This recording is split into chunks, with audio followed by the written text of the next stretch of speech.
Hello and welcome to Pens, Paint and Whiskers. In part 3 of Let's Dive into Mermay, this is exactly what I am going to do or have done or will do for all of May. If you were following along in part 2 of diving into Mermay, I was tackling some Mermay prompts. So the challenges are posted. If you're not aware, the month of May, it's all about mermaids, mer creatures, mermen. Some people make it about mermen, yours truly.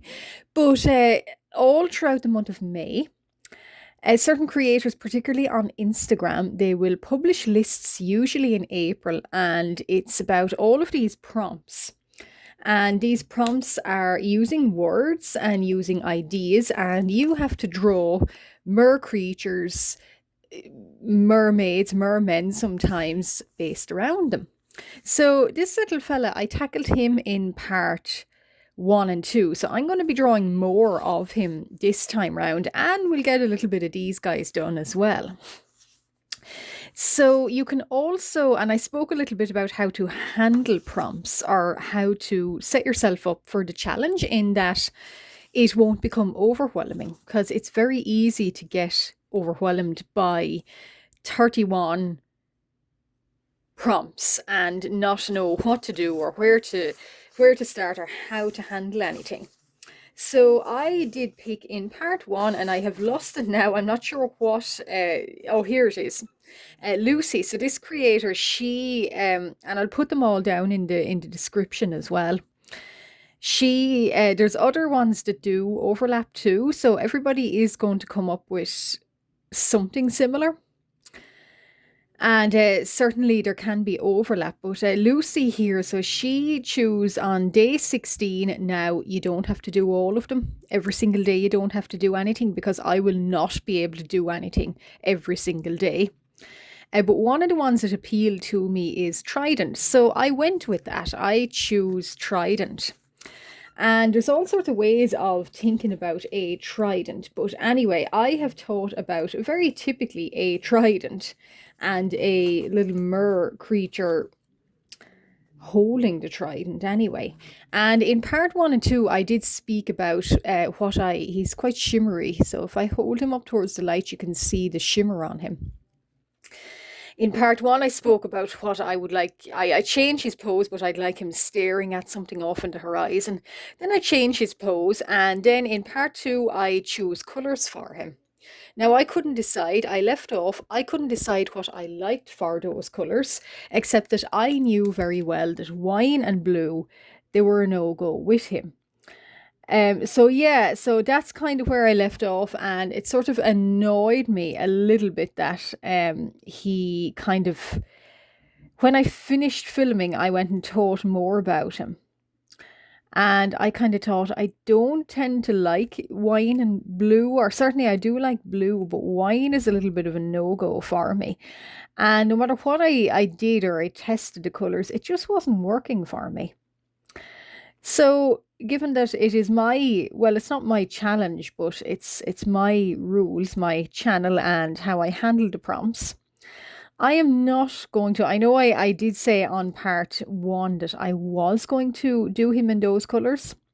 Well, I am not going to do any piece of art that I don't enjoy doing, or I'm not going to be happy with the final results. So I changed him and I made him lilac. And I know I was thinking about the little medieval borders either side of him, and that they are kind of these lovely kind of pink and lilac. And I thought, well, why don't I stick with that colour scheme? So I made him lilac instead. And I'm much happier with him. I think that it really stuck out to me. And I added in a little helmet and I gave him armour. Yeah, so I do think I have handled this prompt a little bit better than I had originally set out to do. And you can totally do that. I've just set myself an example. In day one, if you decide, well, I want to do them in this color or this design, that design, and then by day two, you've decided, well, actually, no, I'd like to change that prompt, you definitely can, because I've just recorded myself filming a few days in a row and I've just done exactly that. So I knew at the end of the filming in part two, I wasn't going to be happy with what colours he was going to be in. And I know the wines and the blues are definitely more medieval, but we can break the rules. And I would always say that so long as you are happy in your art journey, so long as you know you're going to be happier with the result, go for it. And don't let anyone tell you no. So what I'm doing here is I am finishing him off. And I'm doing this with a gel pen. So this, I think it's a Signo ballpoint gel pen. And I think I'm doing it right. I think it's got the right. Oh no, I'm not. No whiskers. So yeah, loopy mer creatures sometimes do confuse me with the windy tails, but especially since I never work filming with my glasses on. So I'm sort of going by I can see it, but yeah, it might not be. That's why I do his face off camera, because it's more, I have to be close up. With the camera, it's not possible. But yeah, so it kind of annoyed me a little bit that I couldn't stick with the wine and blue, that being kind of more medieval looking, but it just wasn't working for me. And I'm sure as to goodness that I'm not going to do any piece of art that I don't like.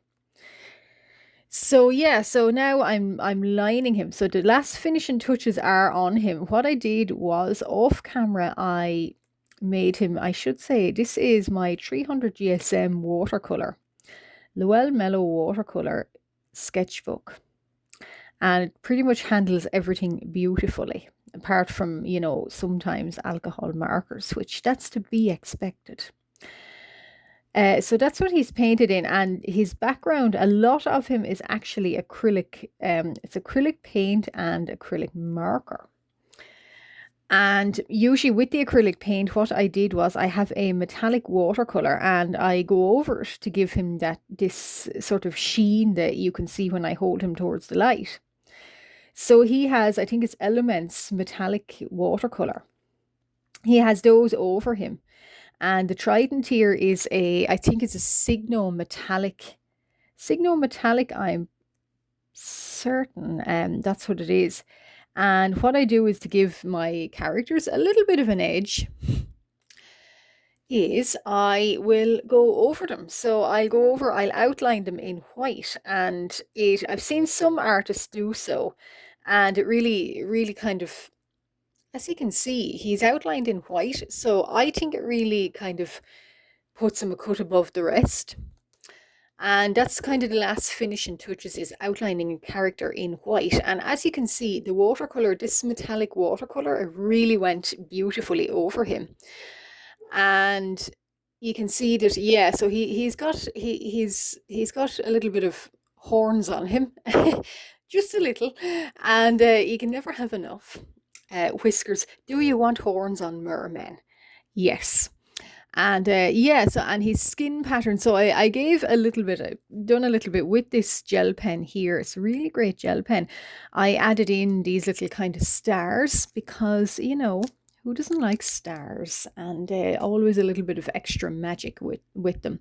So he's more or less done. And I just wanted to show him, I came back for part 3 because I wanted to talk about, you can totally change your mind on anything, and it's totally up to you, and there is nobody there going to tell you that, well, you said you would paint him and you didn't paint him in this color, and why aren't you doing that, and you're breaking your promises. Well, no, so long as an art piece does work for you, good. Yeah, that's kind of what I wanted to raise the issue of. Did I wash this brush? Oh dear. Okay. We might get a little bit more glitter here. I actually think I forgot to wash my little water pen, it's called. Oh goodness. Did I? Anyway, we'll go on with the show. But so these little guys here, I drew them last year for the first time. I called them the Grecian guys. And I called them the Grecian guys because I don't know why for a start, but they seem to work well with, I think last year it was a similar, like I said, similar teams. So it was, I think, Sunken or Atlantis or some ruin. And I kind of wanted mer creatures to look like a little bit like koi carp in that the all, the metallic kind of or blackmore goldfish. I really wanted that, and I came up with these little guys, and I thought they were very beautiful when I did them before. So I brought them back for a second year, and the team here, I did speak about it in part two.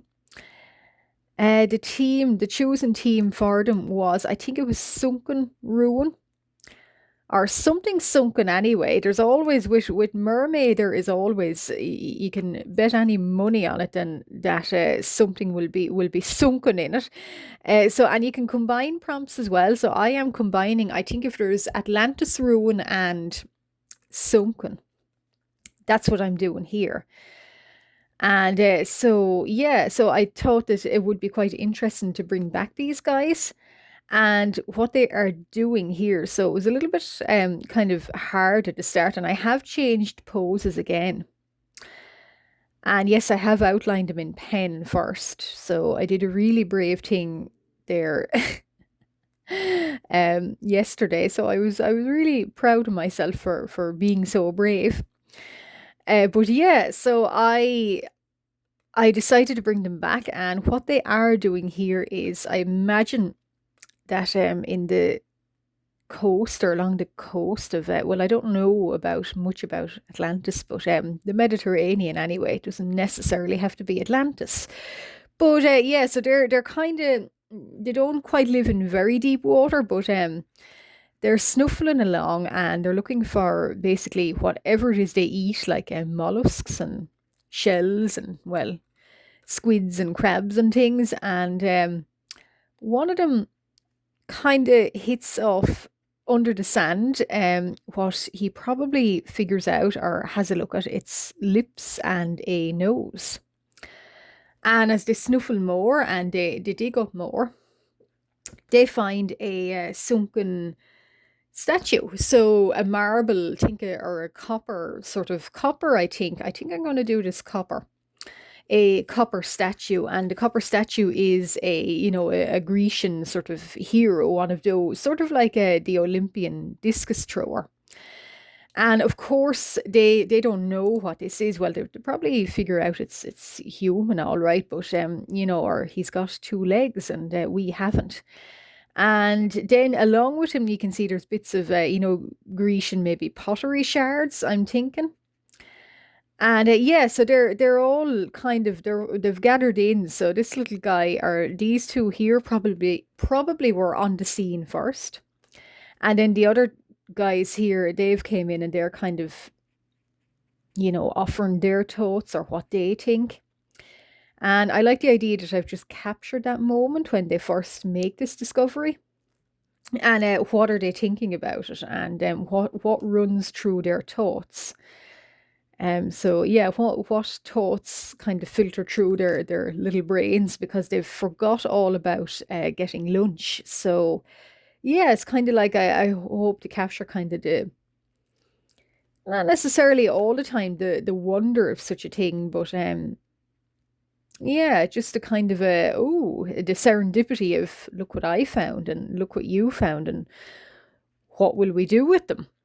So I'm going to, here I am working, this is Derwent, it's a Derwent, yeah, watercolor, and I wanted to do the background in kind of layers of watercolor because I underwater scenes, for me anyway, they work better. I don't, yeah, underwater scenes, they kind of work for me better in watercolors, and the reason for that is you can build up layers and build up backgrounds. So that's what I'm doing here. So they're going to have a layer of sort of a light blue kind of, And then as we go down towards these guys, so there's shapes and shadows, and you can kind of hint in the light. So the top of the surface of the water here is what I'm trying to do, but yeah, it's sometimes watercolors can be finicky. They don't quite work the way you want them to work. Yeah, and I'm hoping to get in some of these rocks here, or there's something here like yeah, rocks under the water. And once this layer dries, then I'll go over it again. And I was hoping to get some maybe corals and plant life. I'm not sure. I don't want to them. I want the background not kind of being the thing you look at first. The background is just the background.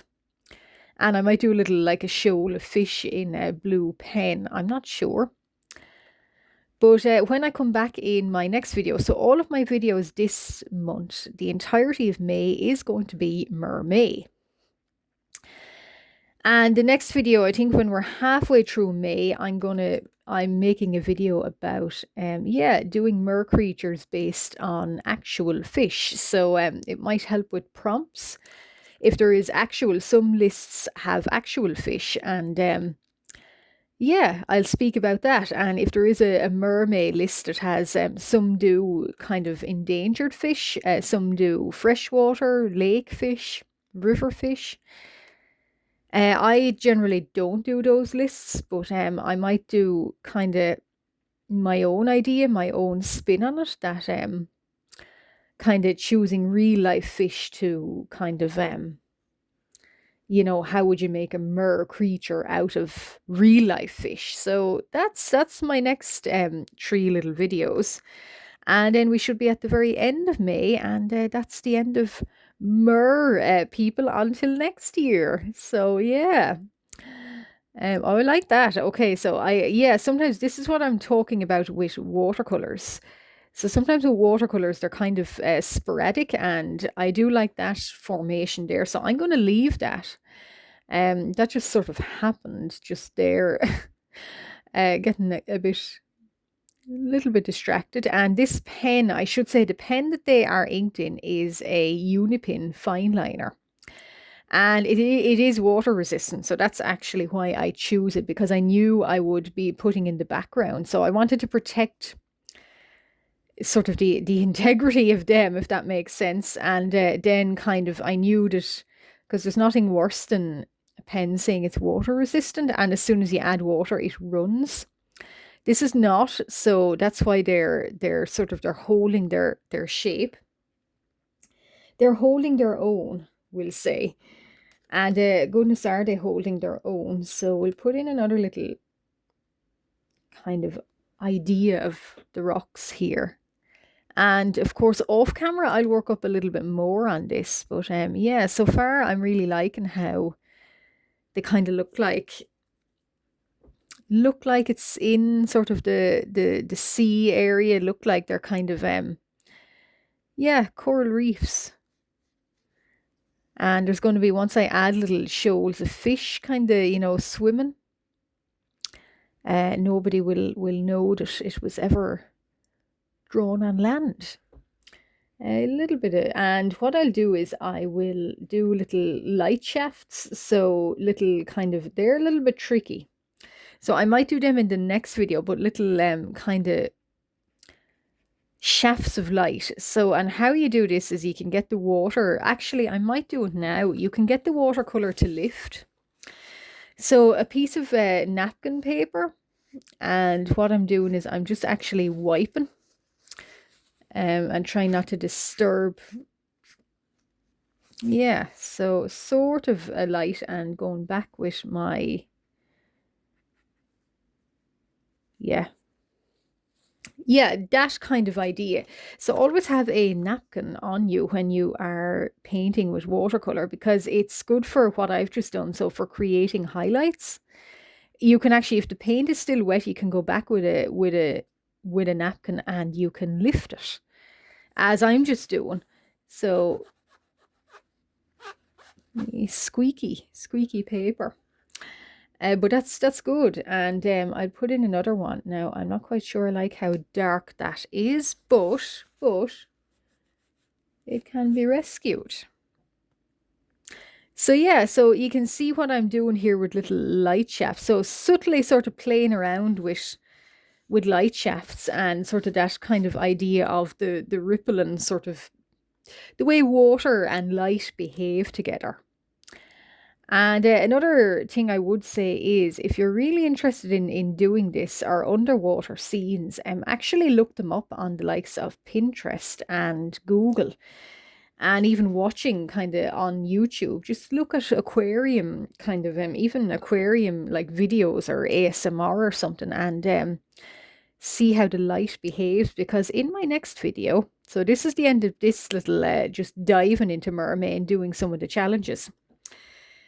In my next video, I'm going to be speaking about transforming real life fish into mer creatures, because some lists, they like to list, and I'm quite congested when I speak. You might be able to hear it in my voice, but yeah, so some creators in Mermay, what they do is they will go instead, not the more fantastical ones, which is what I like, but they will, you know, a list of endangered fish or river fish or sea fish or pond fish or real life fish anyway. And they'll release a list, and it's basically up to you to create a mer creature based on them. And now I tend to stay away from those lists, but I've set myself my own challenge during Mermay that I will go to an aquarium, get some pictures of real life fish, and create mer people with them. So I'm really excited for that. And oh my goodness. Oh, yeah, I'm very, very congested right now. Extremely snuffly. But yes, yeah, so I'm gonna, yeah, I'll go to an aquarium and take some pictures, get some videos, and plan to draw out the actual fish I see in the aquariums, but draw them as mer creatures. So that's going to be really exciting, and I'm really looking forward to that. And I will be speaking about how I do such a thing, like how I would handle, here's a real life fish, and change it into a mer creature. So yeah, and hopefully you guys, if anyone does want to join in or do Mermay, how would we do it? So hopefully you guys could, you know, potentially get something out of it as well. And I should say I'm framing these guys too. So I'm putting, this is an Artex, Artex acrylic marker. And I'm kind of giving them a little frame. So in my next video, or in, well, not my next video, but in my next, when I go back to them, I should say, I might show them actually in the next video when I finish them. But I want to do a Grecian style border, so I might make a short of that, or do something with a gold pen, do the little kind of Grecian keys or something around them. So I do like that idea. So I like that they should be framed in that kind of border, just to again give the, you know, the team that they are, you know, the Grecian guys, and they have found, well, I won't say Atlantis, but they found some kind of a sunken ruin. Yeah, so, and I'm just going freehand with this, so yeah, it's a little bit, yeah, we're getting a little bit over the line, but that's okay too. And then when I come back for my next video, so separate again, I'll be transforming fish into mer people, and sort of setting myself up for the challenge. And coming to the aquarium, or going to an aquarium, is going to be really, really fun. And what I'll do is I'll probably print out some pictures and have them for the next video, and I will select them at random, and it's up to me to create something. So that's going to be quite fun. And that's how I'm going to, you know, really celebrate Mermay this time round. So that's part three. That's the final part, even though I've only made a start on these guys, but I will show them in the next video. So if you've been with me from the start and you're still here and you've watched till the very, very end, thank you very much. I really appreciate it. And if you want to comment something or tell me what you're doing for Mermay, or if you're planning Mermay, or what you think, put it down in the comments. If you don't want to comment anything, put a merman in the comments. But that's all I'm going to have for now. And the next time I come back, I will be doing real life fish from the aquarium. But if you're just new and you've stumbled upon my video, thank you very much. If you like what you see and you'd like more and more of this, I will say I upload videos very regularly. Every week there's something new from me. So why not consider liking and subscribing? But for now, bye.